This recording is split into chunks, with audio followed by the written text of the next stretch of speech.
Hi, I'm Chanel. After 40 years as the island's weatherman, Adrian Cowin steps down today from the Ronaldsway Met Office. I spoke to him about his career, how it started, the highs, the lows, and even got a bit about his favorite type of weather. AD, how did it all start? Tell us about your career. Well, my career started in this Met Office on the 12th of July 1983. How did I get here? Well, I had been to Castle Rushen High School to get my A-levels. Then I went away to Preston Polytechnic in Lancashire, and where I studied applied physics. And then I had that successfully completed, and I didn't have a job. I saw a job advertised at Isle of Man Airport. I put in for the job. Amazingly, not only did I get shortlisted and have an interview, they also offered me the job. And the rest is history, as I say. So did you know you wanted to be a meteorologist? No, not really. I knew I wanted to do something in maybe engineering or computing or scientific. And there were not many opportunities then. I actually originally hoped to join either the Royal Navy or the Royal Air Force, but I didn't get past their selection procedure. The two jobs that came up on the Isle of Man whilst I came home to think about what I was going to do next, which one of my options was to become a teacher, which would have been interesting, I'm sure. But two jobs were advertised on the Isle of Man at the time that summer. One was to be a trainee computer programmer with Isle of Man government, and the other one was to join the Met Office at the airport. And both interviews were on the same day. And one was in the morning and one was in the afternoon. The Met Office one was in the morning, and I thought it went well. And the next interview was not until 2 o'clock in the afternoon. At 1:30, I received a phone call to say, would you be interested in the Met Office job, or do you want to be interviewed for the computer programming job? And I thought, that's strange to give me the choice. So I took my sort of bet and I said, the Met Office job, really? And they go, oh, well, you've said the right answer. We're offering you the job. So I took up the job in the Met Office. So if my calculations is correct, and I'm sure it isn't, I hope it is, yesterday marked 40 years for you then. Well, that's right. That's the 40 years. You've calculated correctly. That's the 40 years done and dusted. And now I thought, you know what?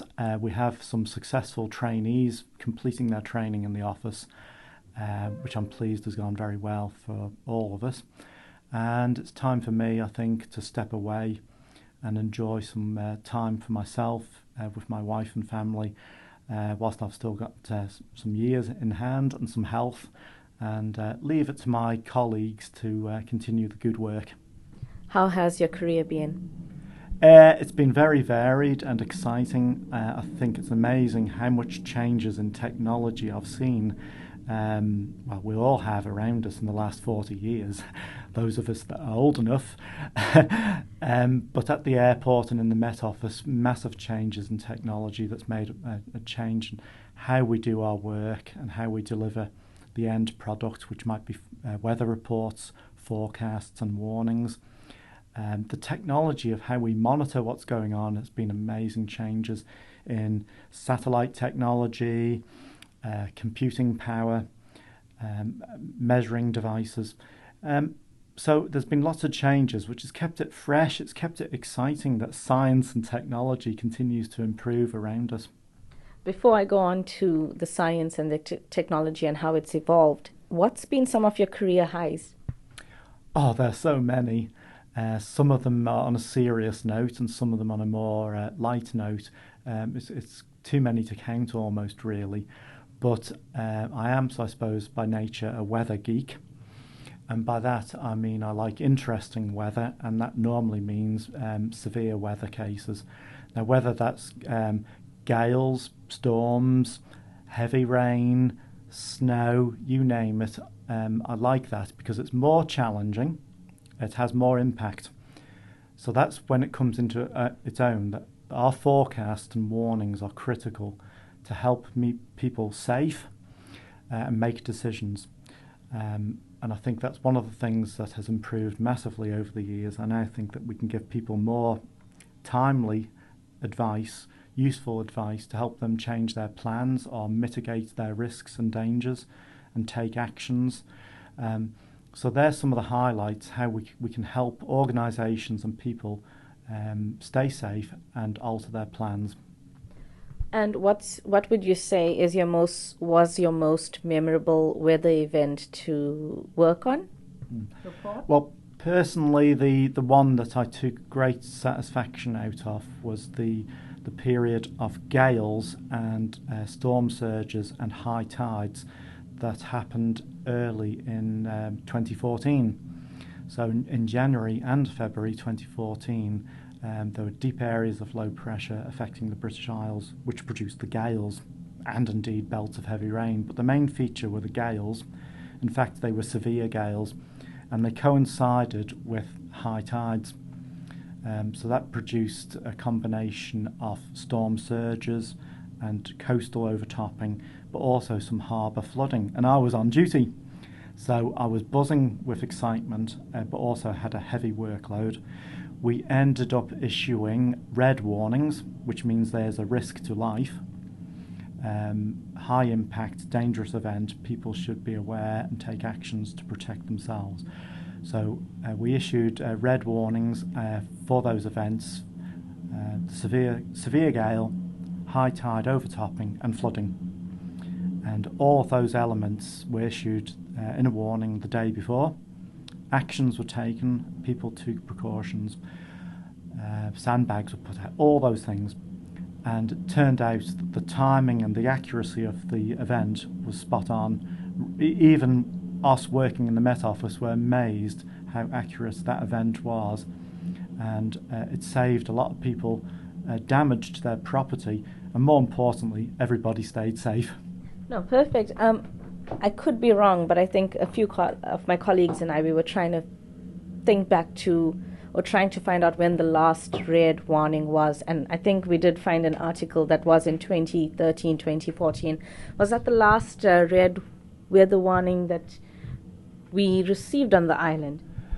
It rings a bell to me that was probably correct. It certainly was the last significant red warning, and that was March 2013. That was the snow event where there was significant snow, especially for the west side of the Isle of Man, with deep drifting, which caused a big impact, power supplies, loss of life for a lot of farm livestock, and a lot of roads were cut off for a number of days because of the deep drifting. But strangely enough, at a later date, there were weather events that would have previously been categorised as red, but we did a reassessment on our thresholds for the warnings, yellow, amber and red, and most of our severe weather events now fall into the amber category. So in effect, red warnings are even more rare, but that just proves that when we issue one, it is the most serious level of impact and danger. Oh, perfect. How has the job changed or evolved over the years? Well, it has changed in many ways. First of all, there's an appetite by all organisations and the public that they want their weather information, and they want it now, and they want it to be accurate. When I started in the 1983 period, for the first few years, people were quite happy to know what is it going to be like for the weather for tomorrow or the day after. And the expectation was we'd be right some of the time. But by the 1990s, with new weather models and equipment and technologies, the expectation became, well, you're always right about tomorrow. Now try to tell us about what it's going to be like in 5 days' time. And that started to happen, and the accuracy level went up. Why did the accuracy level go up? It went up because of improvements in computer modelling of weather patterns. And we had further training and understanding the computer models and changing those figures into forecasts for the public and for shipping, for example, and even aviation. So there's one change that continues to be expectations. And the expectation now is for us to be nearly right at least 5 days in advance, sometimes 7 days in advance.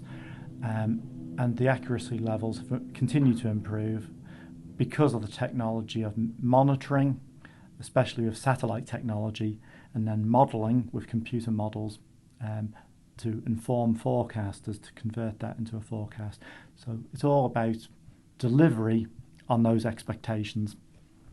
And in terms of our technology and the equipment that's being used? Well, yes, access to it is important. So thankfully, with the support of the DOI and Isle of Man government, there has been an investment in the technology. And we are very closely, as ever, linked to the UK Met Office. So we have access to all of their network and their data sets and their modelling. That's enabled us to have state-of-the-art equipment, and we match that up by having training in using that information. So we stay pretty much on a par with UK Met Office for delivery of that technology into the public domain. And, you know, that all that goes on magically behind the scenes. And of course, the actual delivery point can be these days online. It can be live on Manx Radio. It can be messages sent directly to customers who may be pilots of aircraft or the captains on the Isle of Man steam packet vessels. Whoever the customer is, they want it, and they want it now.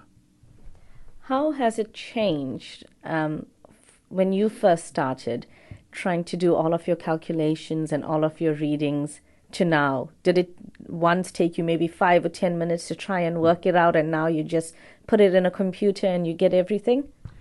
Well, pretty much something like that. In the early days, you had to decode information manually, write it down or plot it on a chart, and then analyse it and understand it. And even if you became proficient at doing that and quick at doing that, it would take you an hour. You needed an hour to do it all and think about it and turn it into a forecast.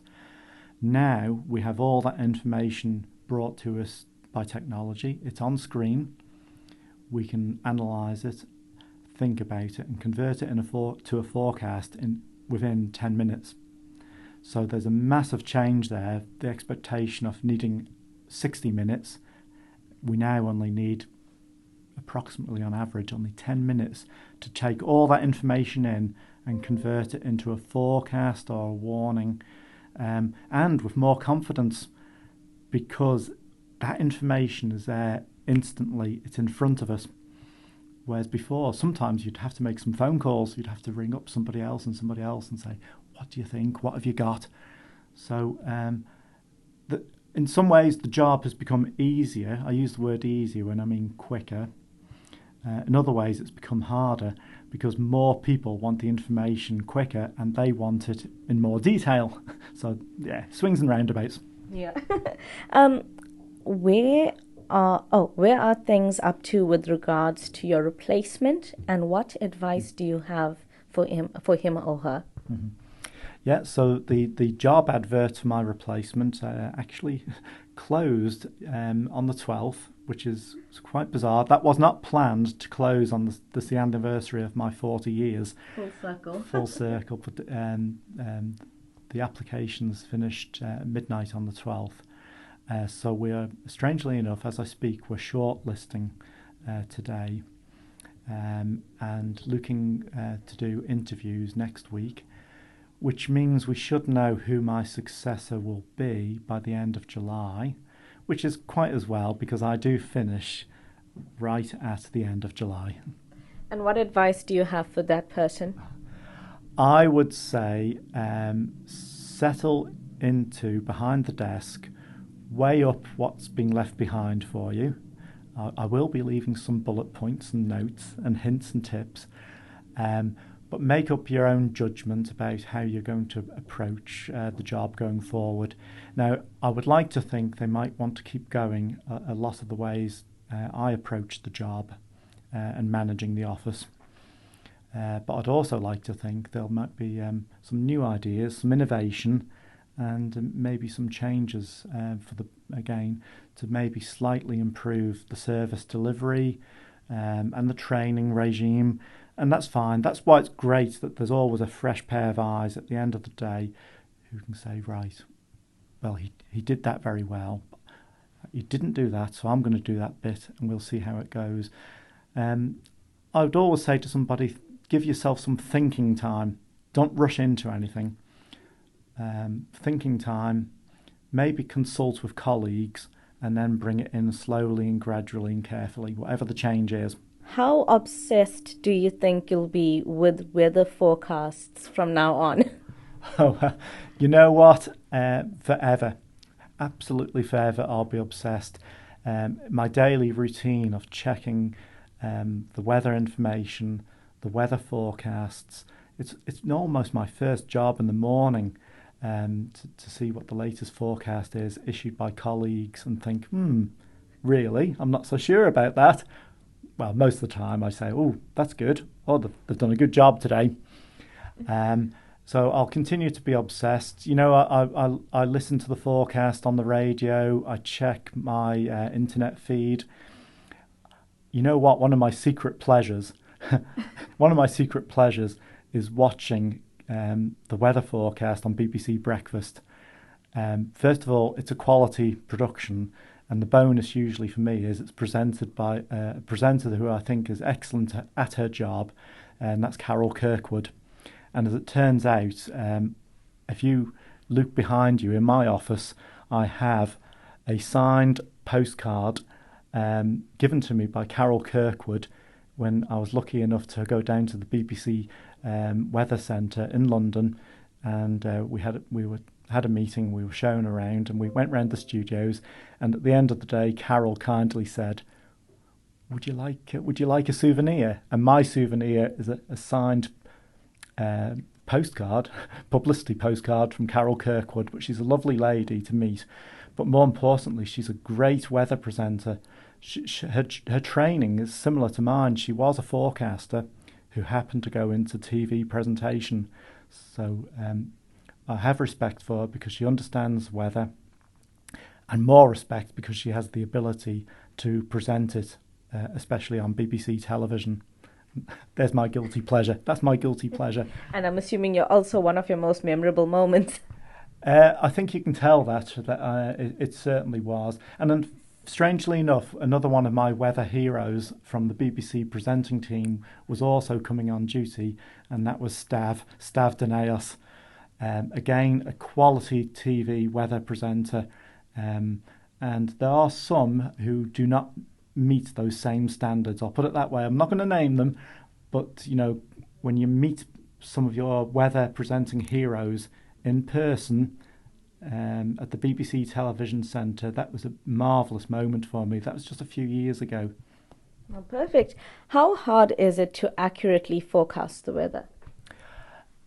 It's not that hard, generally speaking. In fact, if I was doing weather forecasting in the British Isles, it would actually be a pretty easy job, generally speaking.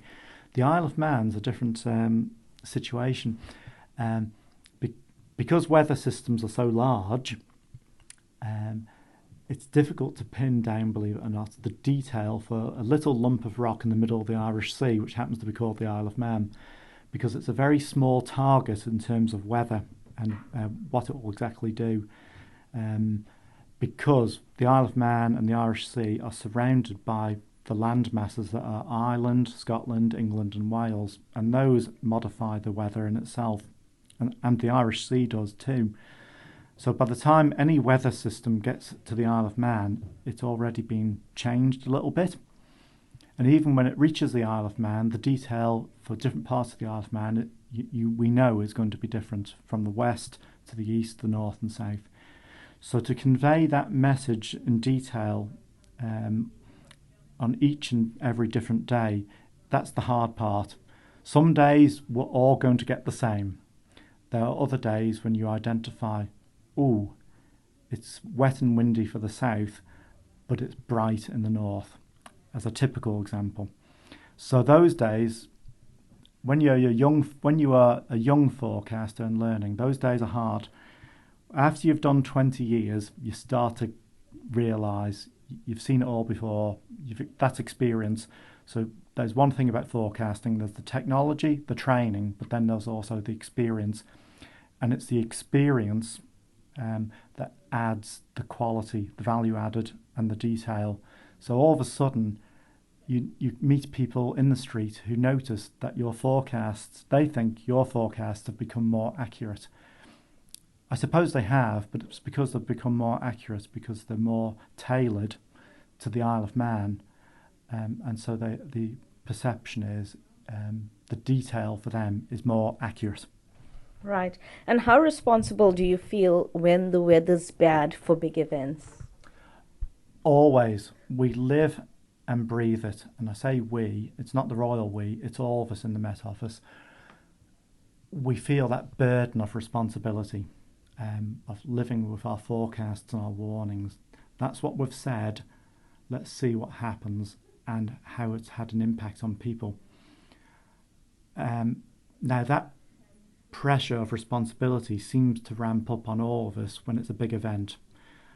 Now those big events that were looked at in detail are the TT, but it can also be other events, big sporting events on the Isle of Man, away from the TT. It can also be something as simple as the agricultural shows, big events where thousands of people are going to be involved with that event or just visiting the event. So the burden of responsibility is you want to help people make their decisions. Are they going to hold the event safely today? Are they going to postpone it? Are they even going to show up? Oh gosh, those forecasters at the Met Office, Ronaldsway are saying it's going to turn wet and windy this afternoon. Well, I'm not going today then. I'm going to go tomorrow instead. And then for the rest of the day, if you've been on the forecasting in the morning, for the rest of the day when you finished your shift, you're there looking at the sky nervously. Come on, rain, just rain, will you? Because that's what was in your forecast. So yeah, we live it and we breathe it and we feel the pain or the gain. And the other one that we help people make their decisions about travelling on and off the Isle of Man. And we advise people on the conditions in the Irish Sea. And yes, based on our forecasts, people do change their mind about when they're going to go. They change their booking on the Ben Macrae, or they change their flight. If they hear us talk about low cloud and mist, they definitely start thinking about changing their flight or getting on the boat as an alternative. So we're helping people make their decisions. So we live with that as well. I think my last question here would be, what advice do you have for aspiring young forecasters, or would you like to see more younger people coming into forecasting? Yes, I would like to see further interest from young people looking at science and engineering jobs. The world relies upon those going forward as the world adapts and mitigates against the effects of climate change, for example. And if that makes the world a safer place, that we have inspired and should inspire scientists and technicians and engineers, and that's great. And as part of that, myself and Kirsty Pendlebury have, with the other colleagues as well, helping us, we've been hosting visits by young persons who are trying to decide on their choices about their topics that they'll study at school or at university. And they come to see us about that. And we're quite happy to do that. I know there are other worthwhile career paths as well, but we try to encourage people to definitely consider the pleasures of becoming a scientist, working in the world we live in. And if that helps them decide to study maybe mathematics and physics at A level, then so be it. And that's what we do, and I would recommend a career in meteorology. It's an exciting career, it's varied, and you are ultimately helping the community you live in. And it's open to all types of people. these days, and we particularly encourage under the equal opportunities everybody to come and think about becoming a scientist. Oh, perfect. Is there anything else you'd like to add or you'd like to say? I was thinking, I've got some funny moments that I've had over the years, and sometimes these have been related to what I've said live on air on Manx Radio, and perhaps you'd like a few snippets of those. One of them, well, two of them, I actually have told Manx Radio before, because I did some interviews years ago and talked to people like Bernie Quayle and further back Stu Lowe, one of the early presenters who did live link-ups. So here we go. So one of the things that was quite funny for me was a weatherman getting caught out by a thunderstorm, and that weatherman was me. I listened to the forecast one morning, and it was by one of my colleagues, I won't name and shame, who said today will be mostly bright with sunshine and there's just a small risk of a shower. So I turned to my good lady wife and said, we're going to the Calf of Man today. It's a good day to go to the Calf of Man. So off we went, the sun was shining, beautiful day out there, and 1 hour later we had to run for shelter. The chance of an odd shower did turn up, and not only was it not an odd shower, it was a thunderstorm. It poured down on us, heavy rain, and I was not happy about that forecast. We got back onto the mainland, the Isle of Man, not the Calf of Man, to discover that the only place that had been hit by a shower that day was the Calf of Man. The rest of the Isle of Man had stayed sunny, as predicted, I suppose. So it was accurate report. It was. In that case, it was just me being unlucky. I was in the wrong place at the wrong time. But another funny one that happened to me, it was not on air, but it was on the telephone. A builder rang up. We get lots of farming friends and builders ringing up for the forecast. And he said to me, "Oh, mate, could I have the forecast for tomorrow, please?"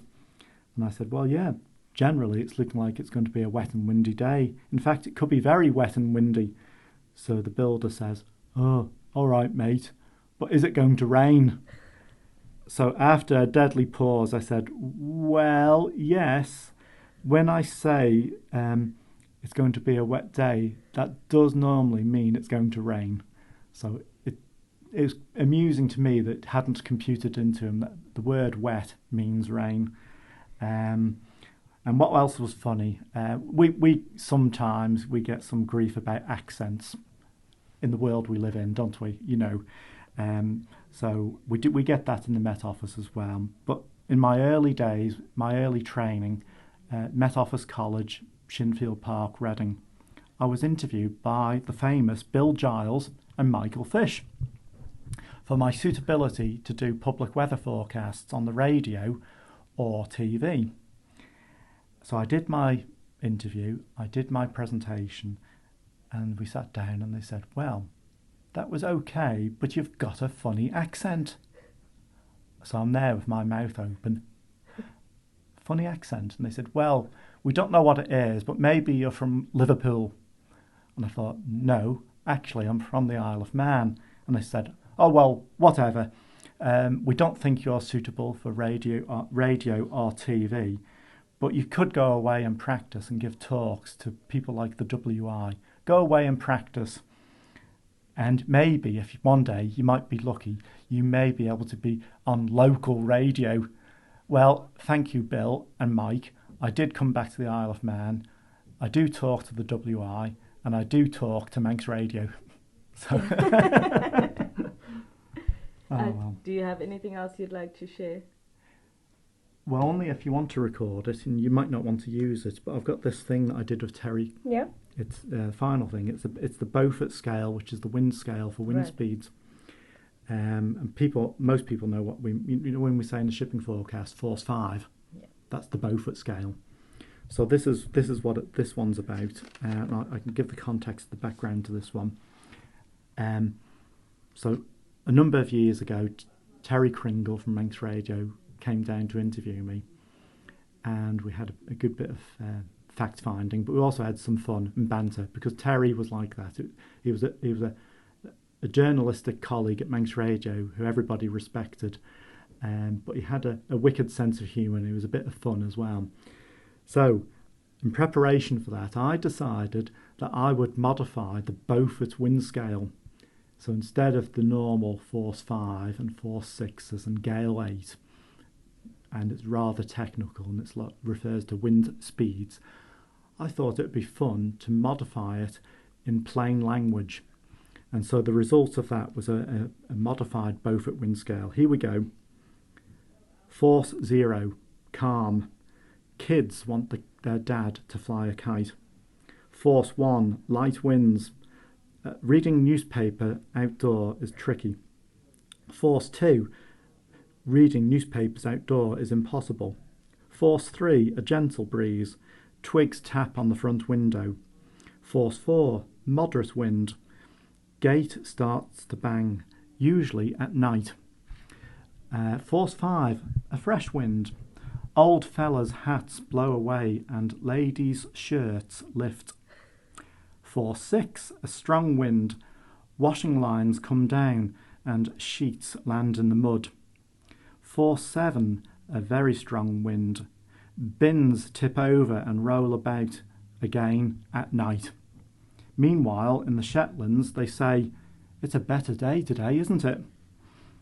Force 8, the infamous Force 8, gale Force 8. The car steering feels wonky and twigs break off. Force 9, severe gale. Old ladies' hats blow away and everything bangs. In Shetland, they hang the washing out. Force 10, storm Force 10.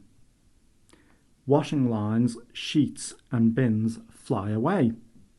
Force 11, severe storm. Old people blow away. Force 12, hurricane. Kids want their dad to fly a kite. So that had Terry amused, but then he added to that because he sent it to a colleague at a radio station in Australia. And his colleague and him decided, well, Adrian and Admiral Beaufort made no mention of Force 13, but perhaps they've never been up onto the head at Douglas Head on a windy day outside Manx Radio studios. So there we go. And I did think afterwards, Force 13, I could just describe, as we say locally, it's blowing a hoolie.